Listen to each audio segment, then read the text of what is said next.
back sessions. Recording is in progress, as I've just been reminded. I'm using a microphone because even though we're like a small group, we have some people that are joining us online. So it's my honor to introduce Ruben Durante today. He's a full professor here at economics. He's also got an appointment as a research professor at the Pompeu Fabra University, currently on leave. He works mostly on political economy and looking at the impact of media across a range of societies. And as you'll see from the talk, he also drives things from different areas of expertise and methods, from LLM-powered annotation to surveys. So looking forward, and the floor is yours. Okay, so thanks for the nice introduction. So I'm Ruben. I joined NUS in August, so I'm still fresh. And today I'm going to talk about this paper, Experience, Narrative, and Climate Change Beliefs. It's joint work with Eleonora, who's at Cornell, Milena, who's a former grad student of mine, who's an assistant professor at Cornell, and Elliot, who's a kind of current PhD student, still based in Barcelona, and again, he's on the market next. So let me just start with a quick motivation here.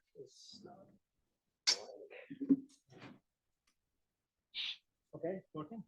Okay. So let me just start with some kind of obvious statement that political polarization in the entire world, but in specific, I'm going to talk about the United States, has been on the rise over the past few decades. Obviously, that there are kind of different definition of polarization, ideological polarization, where people disagree on specific issues. And maybe pro-abortion, you may be against, but it's also there's been a lot of recent research on affective polarization. How I kind of like people from my party and I dislike people from the other party, regardless of what actual disagreement there may be on policy. Okay, so the second type of polarization has been I will blame as being extremely kind of dangerous and pernicious. And why is polarization bad? Well, there is a lot of interest in this, because polarization in general tends to undermine social cohesion and make it really hard to build bipartisan support for things like the climate change that I'm going to talk today, where broad support and consensus is needed if we want to do something about it. And again, there is a growing literature in economics, political science in general. I would mention political economy paper about the consequence and causes. And part of this work, which this paper is closer to, is really about trying to understand what are the experiences and information kind of treatments that can make, by making these cleavages kind of salient, party cleavages, ideological cleavages, and so on, can actually further fuel polarization. And I think the paper the closest to ours is by Azim Yousaf, 2022 paper, which actually shows that in the aftermath of mass shootings, people attitudes toward gun rights and gun kind of freedom or restrictions and so on, both for politicians and for voters, get even more polarized. There's also some other paper from this by Zanis from Turkey, where it shows actually being exposed to political campaign can further polarize people's views on candidates. And also, as this is not experience, but kind of information about news on immigration and minority can actually push people apart. And it comes first on how you view migrants, but also this is the case in Germany. The second paper on support for extreme parties. This paper, what we're essentially trying to do is exploring a similar the question when it comes to the important issue of the climate change. And in particular, we are going to examine how the direct and indirect experience of natural disasters affect what people's views about the climate change. And as you're going to see, we are going to find this disturbing in some way results that even when people are exposed to the same natural disaster, I'm going to show you results when I compare people in the same county of the United States before and after the natural disaster. Republican reacts in certain way, or the conservative, if you wish, by becoming even more entrenched in their position. The same applies to liberal. So, and again, part of the paper is going to explore the mediating role of narratives and mass media.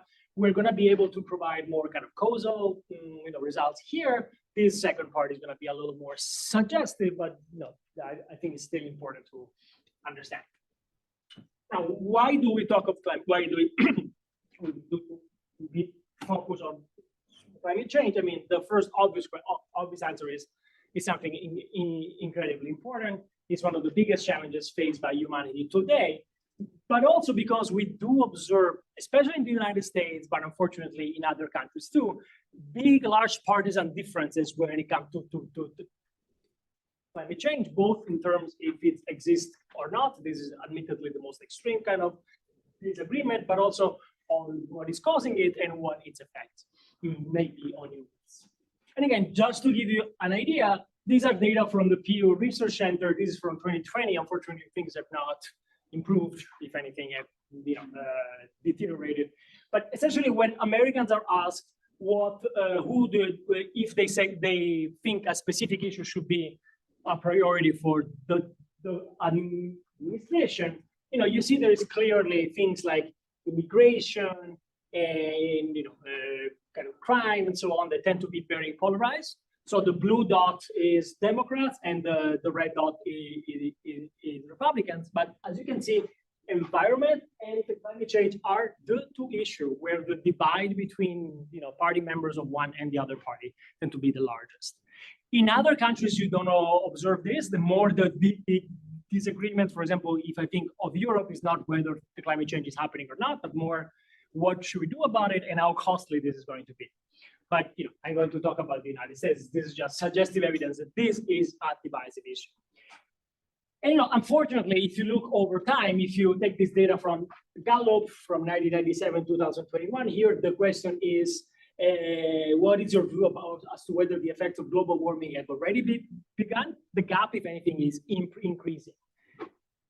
And then our interest in natural disaster, because there is something specific about the natural disaster here. First of all, there is clear scientific consensus that in general, the climate change is associated or is conducive to an increase in the frequency and the severity of extreme events.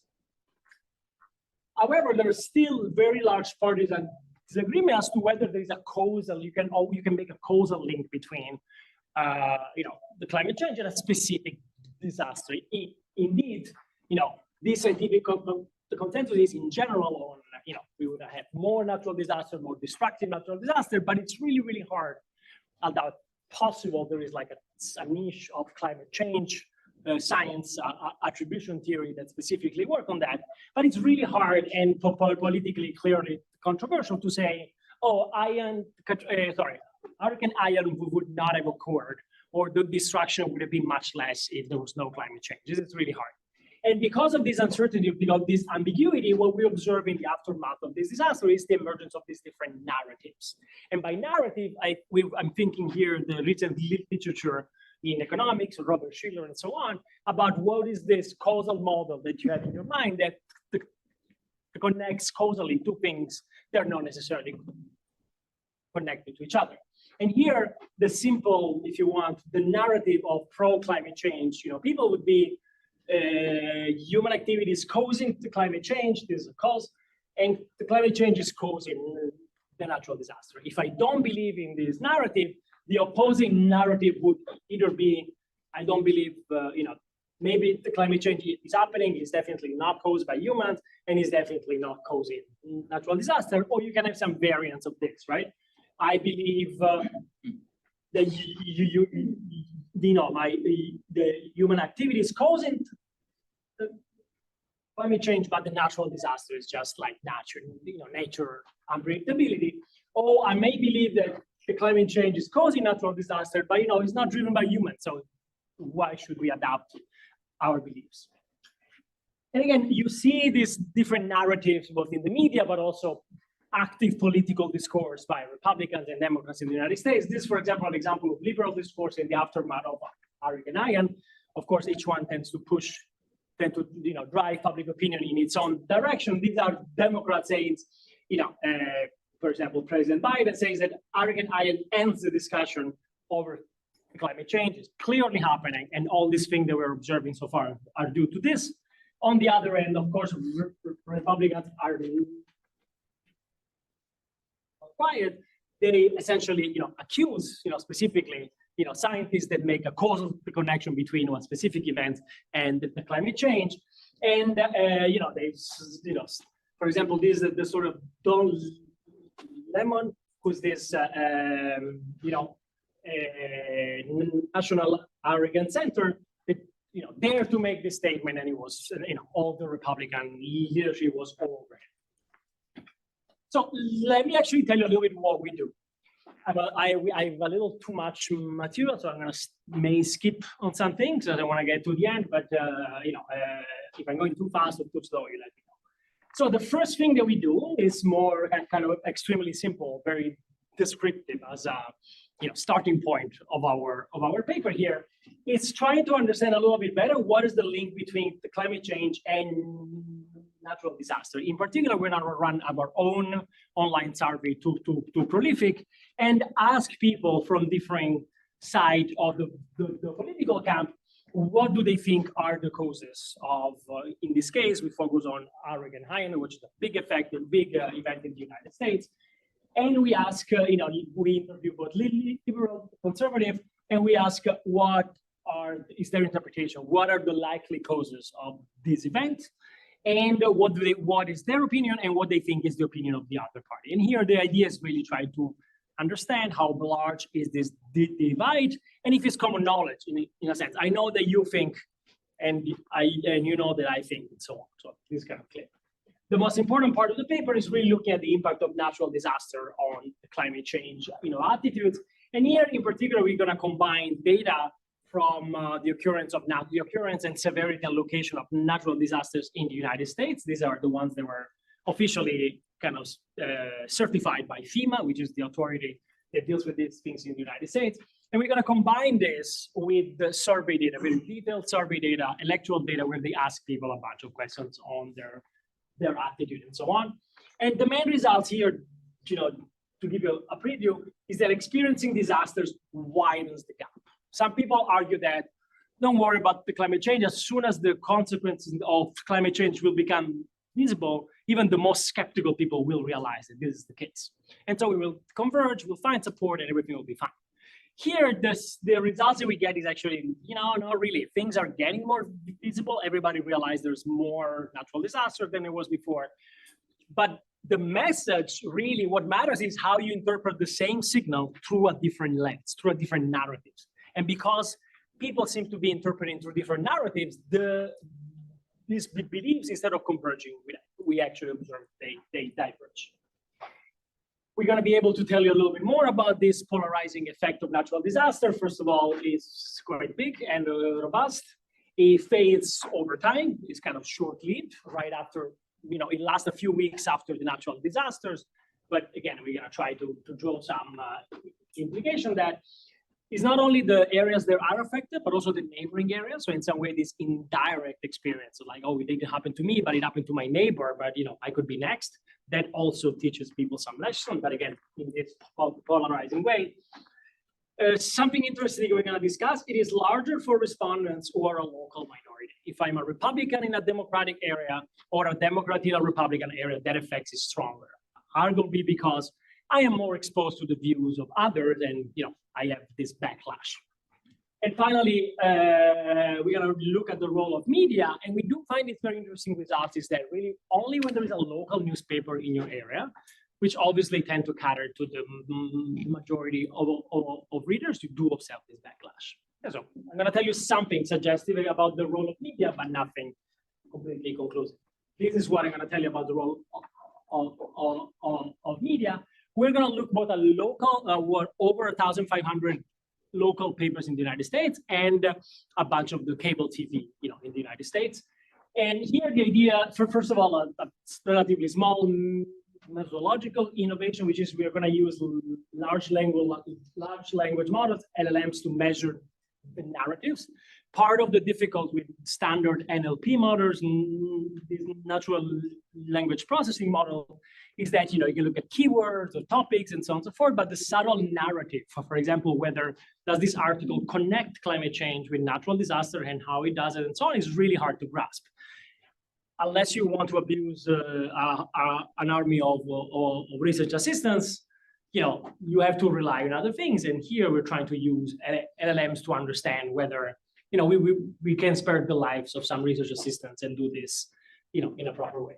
And what we find, not surprising, is that liberal media and conservative media in the United States, both big TVs, but also local newspaper, they tend to report very different on climate change, both in terms of the volume, but also in terms of, again, this narrative about what is the relationship between the climate change and the natural disaster. So it could be one candidate for how this narrative, spread and why people are exposed to it. Now, what are the policy implications of this? Some of the questions that we get a lot here are, what's the implication? Why do we care about this? Especially because our results, you're going to see, is relatively short-lived. After a few weeks, this effect kind of fades away. We still think that this is still important because, first of all,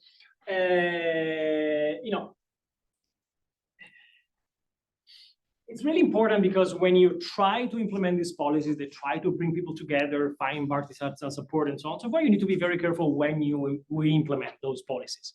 At times when sentiments run high, and people, for example, in the aftermath of the natural disasters, it's probably not a good idea to want to bring people together because that's the moment when they're mostly touched and so on. And again, the other implication is, some evidence against these optimistic views that as everybody will experience the effect of natural disaster, we will all be on board, where it turns out that this paper suggests this may not be the case. Okay, what is the relative literature? How much time do I have? Speed up a little bit. Okay, I'm going to skip this kind of quickly, but again, I told you already about the research on political polarization. There is a vast literature in climate science that we absolutely want to acknowledge and do it in the paper. There's a lot of papers that look at the relation between natural disaster and attitudes, but very few, pretty much none of the paper that we found looks or find evidence of this polarizing effects. Everybody finds everybody becomes more pro climate change or find nothing. And I'm going to show you that if you look at everybody on aggregate, you may find no effect just because somebody's becoming more pro climate change and somebody's becoming less pro climate change. So we think the contribution is that taking seriously heterogeneity into account can be really, really important. And also we do explore the role of this narrative and media, which is completely absent from this literature. And finally, again, we think there is a relatively important methodological contribution when it comes to this recent theoretical empirical work of narrative initiated by Robert Schiller. From an empirical point of view, it's always hard to measure this narrative. As I mentioned, we propose this new method based on LLMs. Now, what are the data we use? First of all, we need data on natural disasters. We look at the United States because the quality of data is really good. We take data just from FEMA, Federal Emergency Management Agency. These guys basically are those that decides, is this a natural disaster, yes or no, how much money you're going to get. And in particular, we look at the period 2021. Overall, we have 2,585 events. Again, you don't have to think of this just as Hurricane Ian or Katrina, big things. But every time that the FEMA decides that this place has been hit, it could be heavy rains as opposed to wildfires and so on, they give money.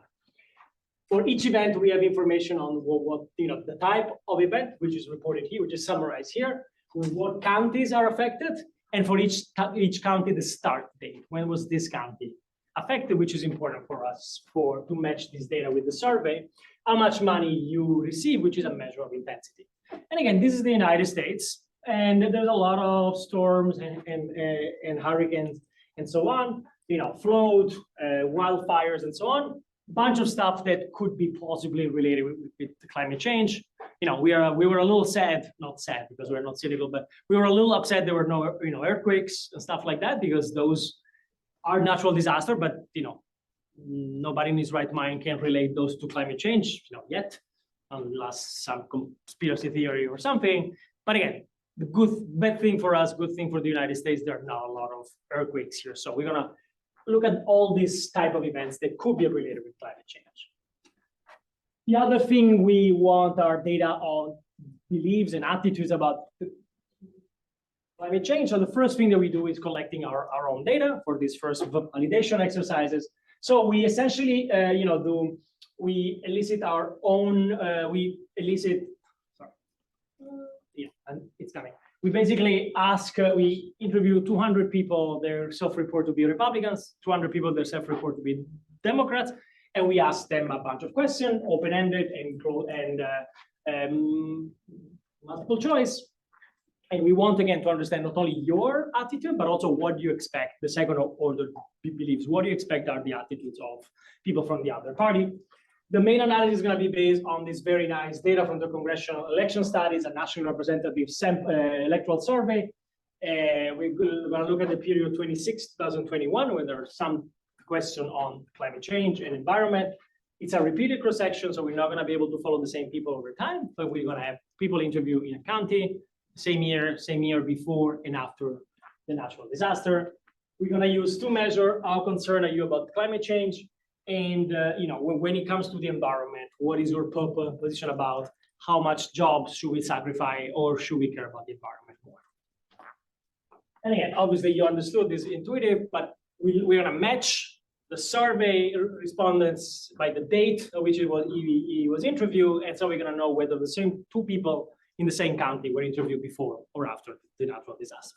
And we're going to focus really on the sample of people interviewed in the 4 weeks before an event, 4 weeks after an event, conditional on being in the same place.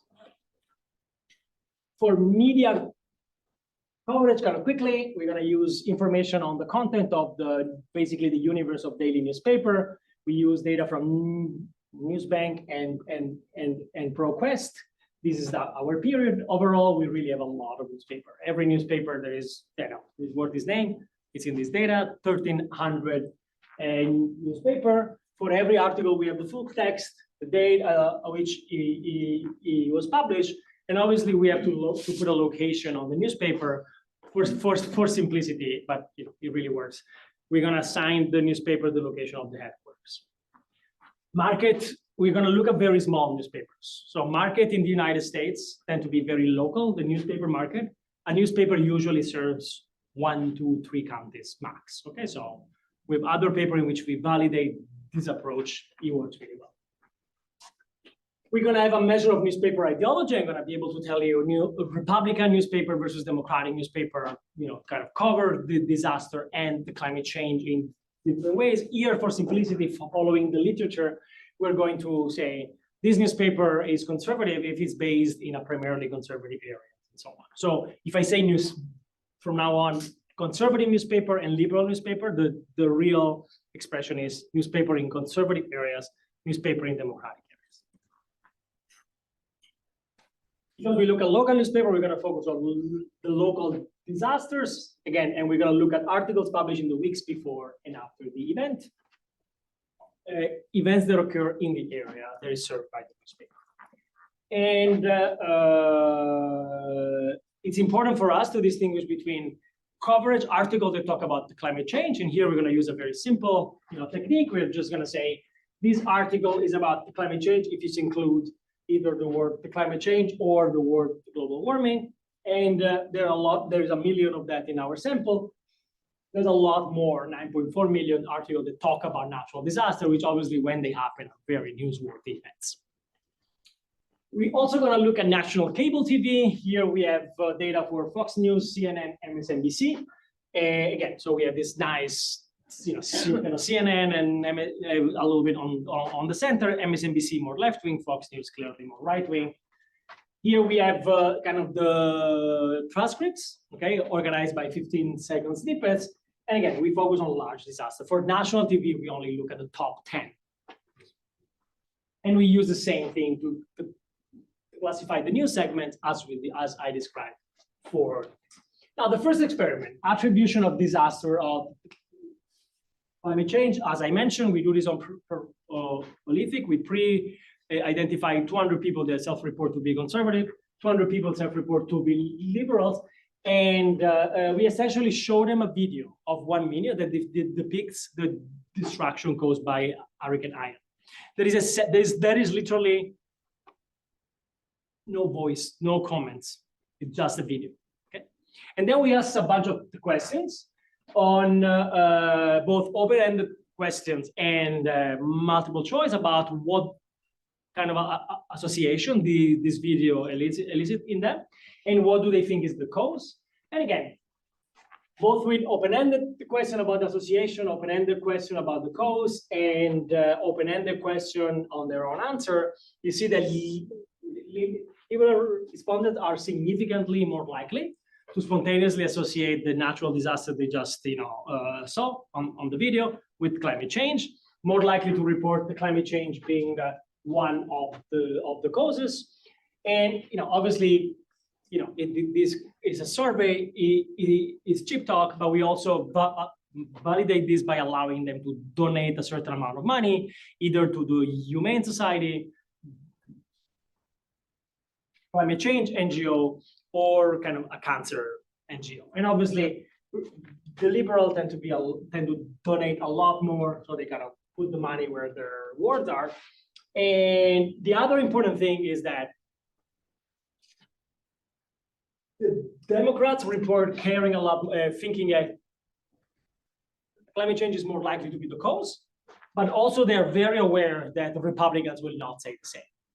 So only 8.7% of the Democrats will think that Republicans will answer climate change, while 86% of Republicans will say that Democrats will answer climate change. So there's a clear political divide, and everybody is aware of that. Moving on, this is the first question in the survey data, not our own, but the CES data that we will use. From what you know about global climate change or global warming, which one of the following statements come closest to your opinion? Again, going from 5 immediate actions should be taken to 1 is not happening. Okay. So one thing that I want to show you here is, first of all, this is for people that self-report to be liberal people, the moderate here and the conservative here. First thing that is obvious, there is very different things. You see a lot of the liberal here.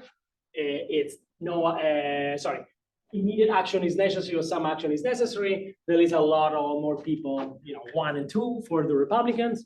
And the most important thing, if you look at the colors here, this is pre-disasters and this is post-disaster. Again, this is people interviewing the same place 4 weeks before, 4 weeks after.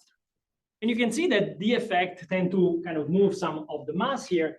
In particular, the liberal will move from, let's say, 3, 4 to 5. They will become even more the concern. The same thing applies to the moderate. You see a little bit of movement, particularly for 4 and 5. If anything, the conservative will actually move towards 1 and 2. So again, this is just raw data, prima facie data. You don't have to believe me, but it's good to see.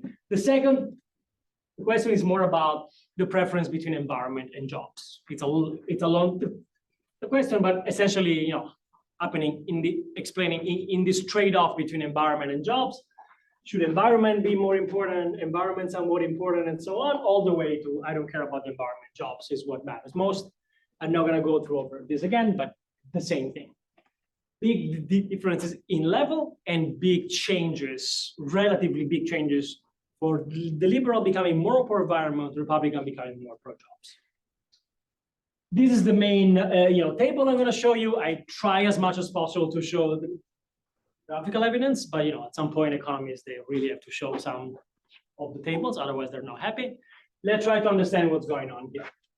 This is the coefficient that captures essentially how people that respond to this question, how concerned are you with the climate change, respond differently from other people after the disaster compared to before. Again, these are people 4 weeks after, 4 weeks before.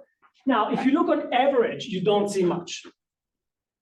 But then if you split by interacting the post-disaster dummy with being a liberal, being a moderate, or being a conservative, you do see this clear path. Let's look at the specification with most kind of fixed effects when you're really comparing people in the same area. You do see there is a positive, marginally significant effect for Democrats. They're already pro-climate change. They become even more concerned about climate change, and a negative significant coefficient for the Republicans. This is even stronger if you look at how important is environment versus job.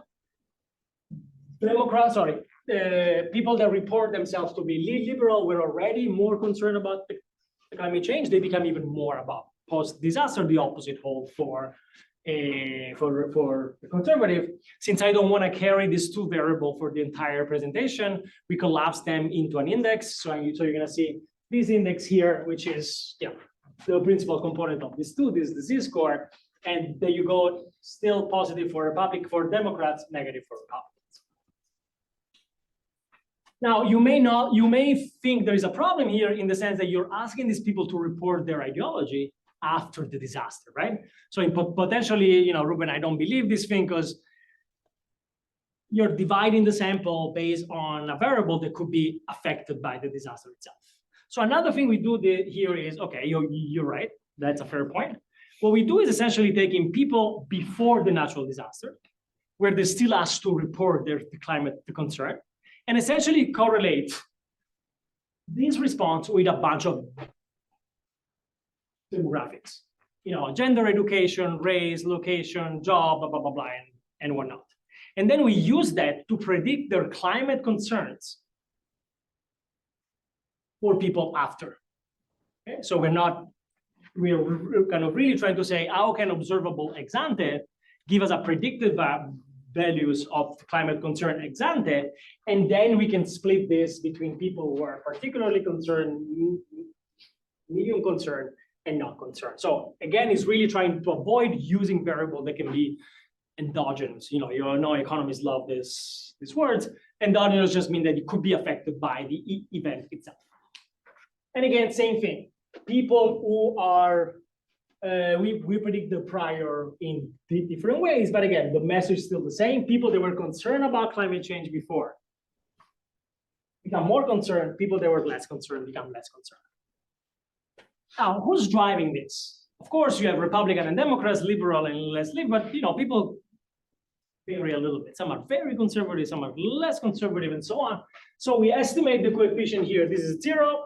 This is the coefficient. This is the confidence interval. And you essentially say that there is no effect for the very liberal. Maybe these guys are so pro-climate change that it's like literally they cannot go more pro-climate change.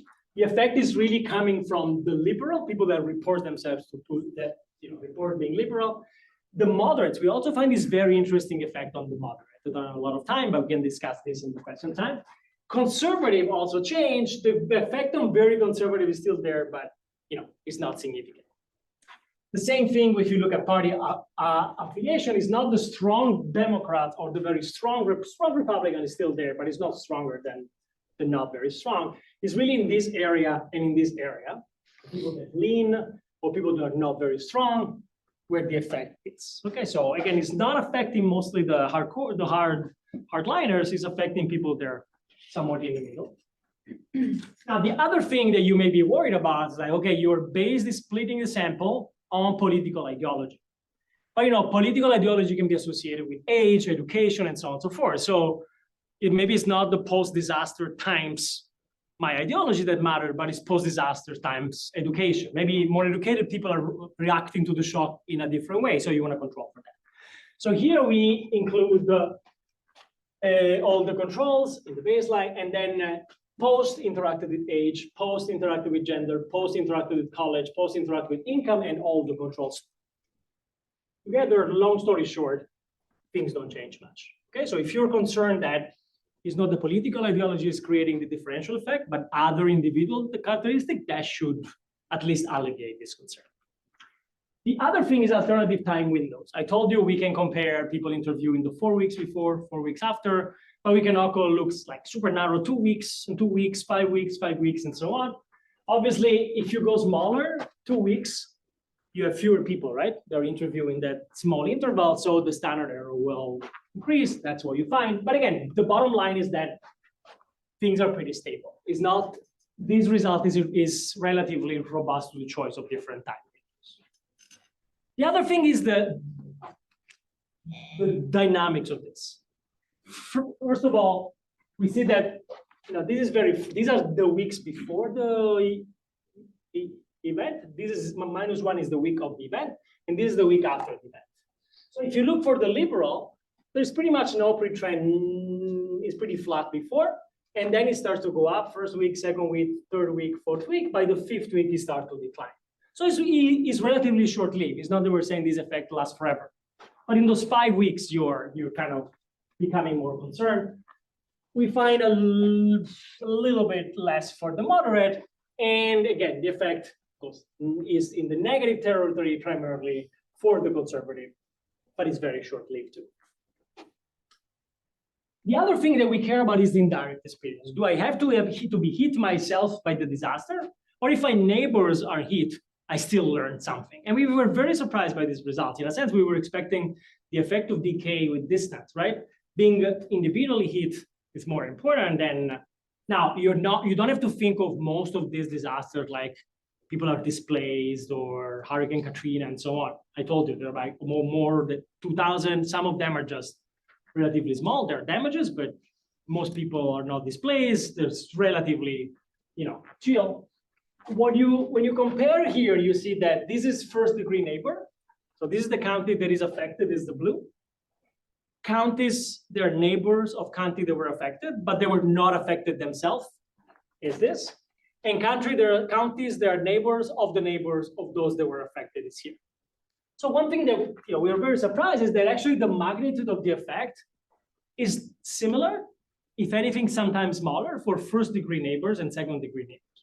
So this suggests also that this is not a direct experience, but also the news, the information that you may have got. I'm not going to say news because I want to push the media story necessarily, but it could be social networks or so on and so forth. So you learn from experience, even if you dodge the bullet, but hit my neighbors, right? I could be next. This is, I should be careful. Okay, how much time do I have? Ooh, I'm doing very badly, right? Huh? Okay, 5 minutes. 5 minutes is extremely simple. I'm going to show you results on the content of newspapers. I'm going to start with local papers. When the disaster happened, are local newspaper going to talk about this disaster? The answer is obviously going to be yes. But what I care about here, this is the weeks before the disaster, nobody was really talking about it. Then there is this big spike, and they talk for the next 6 weeks. But the biggest thing is that Republican newspapers, Democratic newspapers, they all talk about this. It's a natural disaster in your area. You cannot talk about football instead, right? So that's important. But what really matters is that over the same period, the number of articles about climate change only increase in Democratic counties, but it's pretty much flat in Republican counties, non-significantly higher. So when a disaster happens, disaster is talked about, but the issue of climate change that is clearly related with that, it's only picked up by Democratic newspapers. Now, this is just a count variable, okay? We wanted to be a little bit more going deeper into understanding these results, and that's where the LLM comes in. We have this, million of articles, and here we concentrate only on the article that include keywords about climate change, natural disaster. They're talking about the two things. But we're interested in understanding how they connect the two things. So we asked the questionnaire to ChatGPT, to GPT engine, the API.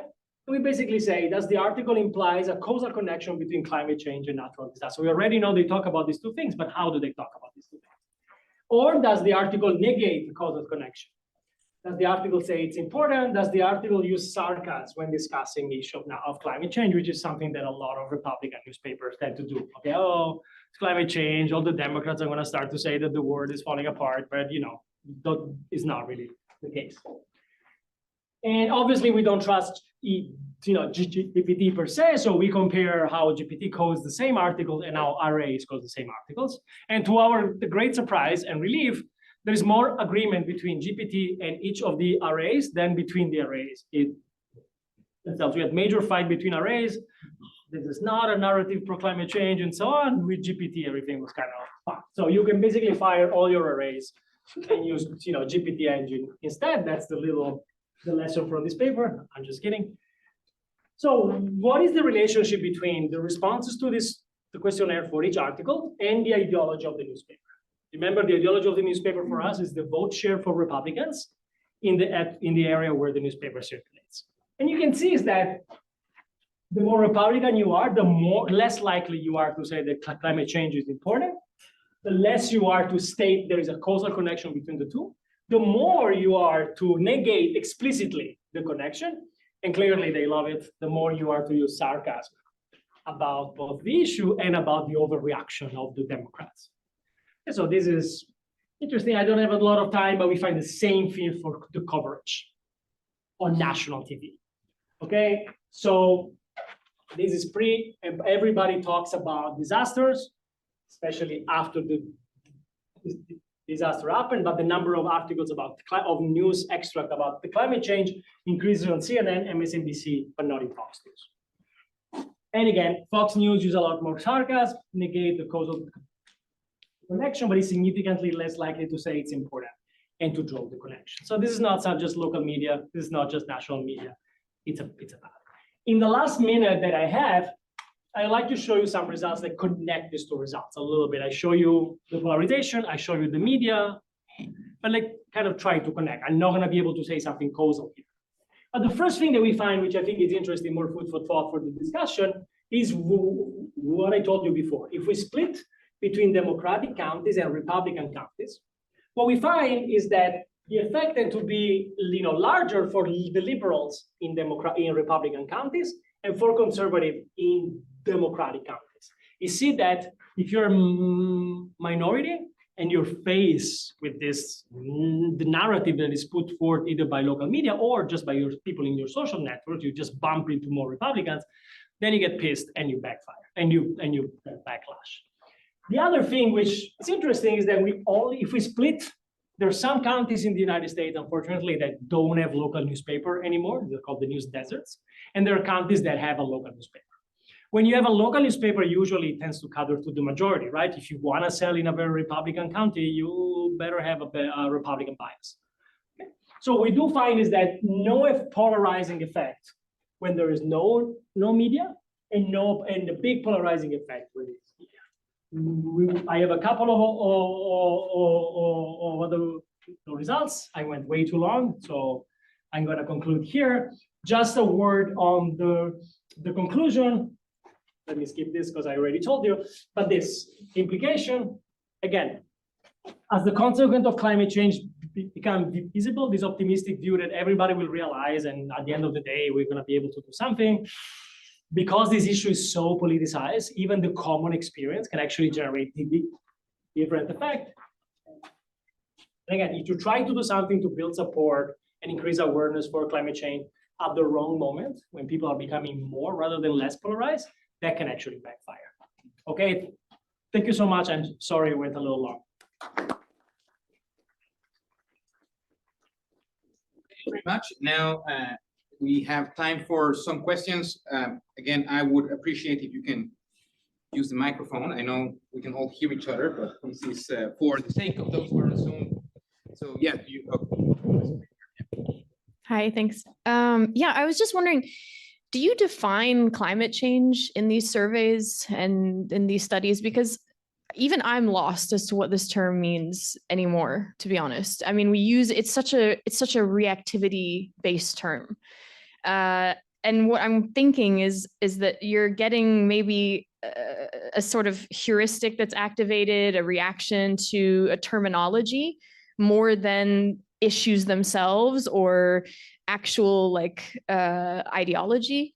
So yeah, I was just, there's so many baked in assumptions and heuristics around that charged term. So if I can answer, for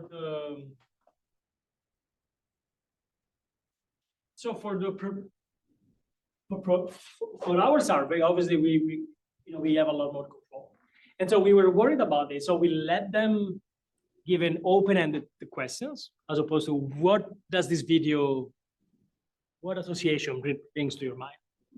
The video, there's no voice, so there's no mention of climate change and so on. And so we have an open-ended question where you answer whatever you want or no nudge. And then we have another question where essentially we give the different option. One of these is the climate change. The other one is nature unpredictability.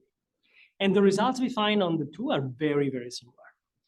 So there seems to be actually I can show you. For example, this is the open-ended question. Your own answer is climate change. And this is the open-ended cause. And this is your own answer out of certain options. So there seems to be, obviously, this is just a very simple exercise to validate, but I mean, there seems to be something of what you mentioned in the open-ended codes is a lot, it's maybe a little bit less, but the partisan gap doesn't really Yeah, I guess change. I'll leave In it at the that. other survey, this is a survey conducted by, by YouGov. They ask you climate, they state the word climate change. Sometimes they say climate change, global warming. There is also a partisan divide. Apparently Republican use global warming. Could then, kind of Trump can make fun, oh, it's global warming, but it's the coldest year in history. Yeah. With sarcasm. For those we cannot control because we just take it from the data. Okay, yeah, thanks. I just wonder, I guess my point is more just sometimes I wonder how much we're measuring attitudes towards an opposing party. And any term that you use is just going to elicit and activate that heuristic. And so really what you're getting is that when you see climate change as a Republican, you think, oh, Democrat issue. And when you're right. Yeah. So again, we try this by not saying anything in the video and leaving them an open-ended, but it could be. I think we also say like, this is a study conducted by, we try to be very careful on that. On ProLift, did we say this is Cornell? The conservative people, they go a little crazy when you say, Ivy League and stuff. Oh, these are. I have to check on that. I don't feel. I've been trying to keep like this is a study about. Okay, thank you. Can we go to the slide number 16? You sure about 16? There's something more on the 16. Yeah, there. Following Nina's question, climate change, if temperature decreases, it can be very positive, it's still climate change. Now is temperature increasing. It's a heat, it's a warming called global warming that is causing disaster. Why still we are fixed or using this term climate change all the time rather than asking specifically global warming? That's my question number one. So there is this big discussion in the literature about whether you should use the climate change or global warming, because that itself, it's a politicized question. The Republicans call it global warming. The Democrats tend to call it more climate change, because exactly the warming, if you see a cold wave, that cannot be climate change, because climate change is global warming. The temperature should increase and it's the coldest winter on Earth, right? But the Democrats put more about climate change and increasing variability and so on and so forth, right? So the question in the survey include both, just to, the question in the survey. We try, our goal here, what are the articles that talk about climate change? So most likely they will use climate change. Most likely, depending on the ideology, they will use this one. If you have other suggestion about what are the most likely words to appear in an article that talk about climate change, this is admittedly a very crude approach. We could also do topic model and whatnot, but again, here we just wanted to count articles. So the underlying assumption was if you contain one of these words, then you're talking about something related with climate change, positive or negative, blah, blah, blah, blah, but I agree with you. Well, we have to use some keywords. Do you think we should stop mixing the climate change and global warming together? Yeah, but if do we need newspaper use global warming, and I still want to count those articles, okay, I cannot make an assumption that every article that talk about global warming is not about climate change. So again, remember the goal here. I'm trying to understand how different newspapers with different ideology, how much are they talking about climate change? Then I'm going into the article and I can tell you which we should do. Oh, Republican newspapers tend to use global warming a lot more than climate change and so on and so forth. Thank you. That makes good sense. Okay, you surveyed 4 weeks before, and then after 4 weeks, exactly that disaster happened. We didn't survey. You did survey 4 weeks before, and you knew that something is going to happen, and that happened after 4 weeks. Excellent. We tried to do such thing with the Greens, Liberal, and Labor in Northern Territory, Australia, but there was no cyclone after 4 weeks. We couldn't do No, it. but this is a chance for us, right? This survey was going on anyway. All right. And then it just happens that in the period where they were interviewing people there, there was this extreme event. So it's kind of like it's not that, oh, let's go survey people there because something is happening. It was just like, they plan these surveys. It's a logistics involved in this is very serious. So we talked to these people like, no, we wanted to go to Iowa. We decided 2 years ago before. We recruited the people and so on and so forth, and then it just happened. Now we also exclude, sorry, I didn't mention that, but we also exclude the very big disaster when we look at the local ones, because the very big disaster is tricky, right? The last thing you think is about, oh, let's participate in a survey, right? If your housing is falling, you know. So we also look at the smaller ones where people are not displaced, they're just affected by this thing, and we find very similar results. Thank you so much. What if you have added the social media? You talk about newspapers. Do you think there would have been any difference on your results? So we wanted to do this with the X, slash Twitter and so on, and then Elon came, and the API of Twitter has been discontinued. It's not been discontinued, but you have to pay $60,000 a year to access the API. Okay. I think we have better way of spending our money than giving them to Elon. But again, that's it's really hard. We have some past data that we could use, but we wanted to go. No, it's just very expensive. That's the problem. I've used some Twitter data from previous project when it was accessible. Not some people now use Reddit. Some people use Facebook. It's not the same. There's not a lot of political things going on. Hi, thank you for this really fascinating talk. Two quick questions. One is whether in sort of looking at narratives in local newspapers, you considered ownership, like because the sort of, as far as I know, the sort of ownership of local newspapers is pretty highly concentrated, right? I just looked up, the biggest owner is Gannett with over 390 different local newspapers. So that might have an effect. That's one thing I was curious about. The other one is sort of, how much do you think the study tells us about sort of similar dynamics elsewhere? In the sense that, I guess you could argue that in the US, both the structure of polarization and the way in which the kind of narratives that are at work in the first instance are pretty specific. So do you think we would see similar things elsewhere? So my view about this US is that is admittedly a very extreme case. It's pretty fucked up country. However, I was more optimistic about Europe until more recently. I started to see that right-wing parties, now they weaponize the issue of climate change. Everybody agree about the climate change is happening. If you ask the average European, apart from some freaks, everybody's going to tell you, yes, it's happening. But the discussion and the narrative there could be on, okay, what should we do? Should we do something?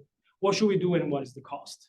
There is this, for example, I was looking at the Spanish election because it was there, and there's this extreme right-wing party, Vox, that before this extreme right-wing party in Europe would just talk about immigration, right? Because that's easy. Now they're all talking about climate change. These environmentalists and the European bureaucracy are bringing back to the caves and so on and so forth, and also about the cost, right? Oh, you cannot buy your old-fashioned diesel car. Now they want you to buy a Tesla, and this is only for rich people and so on.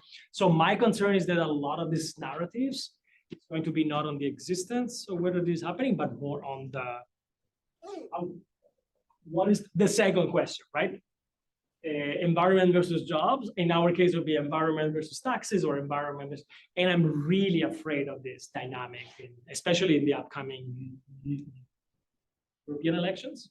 Also, there's been this recent protest of the agricultural workers in Europe, and that again is like, oh, climate change, they're pushing on us all this regulation, they're going to increase our costs and so on and so forth. So really not about whether it's happening or not, but whether like who should bear the cost of this. So one last question, I think. Hi, Prof. Thank I'm also here after the talk, guys, so we can take some questions offline if you want, no problem at all. Thank you for the presentation. My question is, so in your study, do you think that newspapers are responsible for the polarization in the US?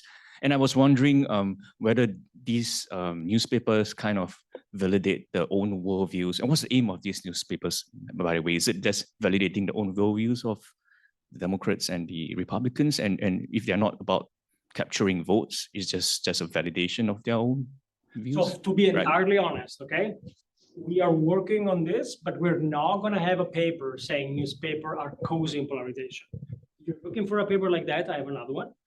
But this paper, frankly, we cannot say much. We state the polarization results. We state the difference in narratives and so on. And then we start to say, okay, what is the role of the media? I think here what the media are just doing is like cater to the majority. As usual, you want to maximize profits. If 80% of your readers are against the climate change, you're going to, Fox News, right? Fox News is going to say climate change is not happening. We're using sarcasm and so on and so forth. Whether that is causing the polarization or whether people are polarizing and the newspapers are following on that, again, it's the chicken and egg that we're not, with this, we're not able to say anything. This result is interesting in a sense. When you don't have a local newspaper, that to some extent, I would say is amplifying the narrative of the majority, you don't see this backlash. Is that enough to make a causal statement? No, we would not be serious about that. Another result that I have, since you asked, and I was not able to show you, this is a little trickier, but this from some kind of previous work I've done. But another thing that people use to estimate the effect of news of the media is what we call the news pressure. Essentially, an event could happen, but can be competing with other events in the news cycle. Okay, a natural disaster happened at the same time. There is the Columbine shooting.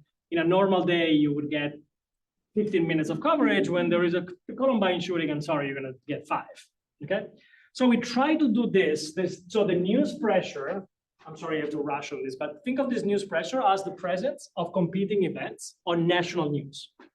The top 3 stories, not related with natural disaster and so on. The bigger that measure, the more stuff the newscast has to focus on. And so the less time you have for everything else, including the natural disasters.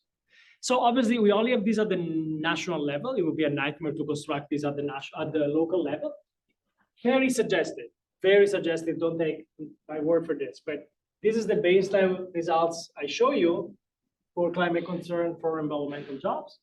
We only see these effects on low news pressure days, but not on high news pressure days. What does this suggest? Low news pressure days, there are not a lot of going on in the news cycle. National media are more likely to cover potentially this disaster, mostly driven by the big ones, because again, a little flood in Iowa, I'm probably not going to be covered anyway. And so this tells you a little bit something about, it's the media that is igniting this reaction here, right?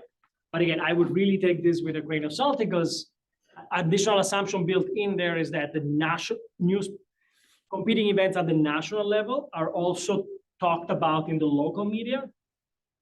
And I would say we're doing more analysis on that, but I would say this should not affect the effect of direct experience. You don't need the newspaper to know that your place was affected by an extreme event, but for neighbors, potentially a lot more. And we're trying different things like what is the effect stronger for neighboring counties that are in the same newspaper market, that are in the same TV market, and so on and so forth. But again, not only we're not there, but I do not think this paper at the end of the day is going to nail the mediating effect of media. We're trying to do our best, but like frankly, to be honest, the polarization effect is a big thing, and then we have some suggestive evidence about that.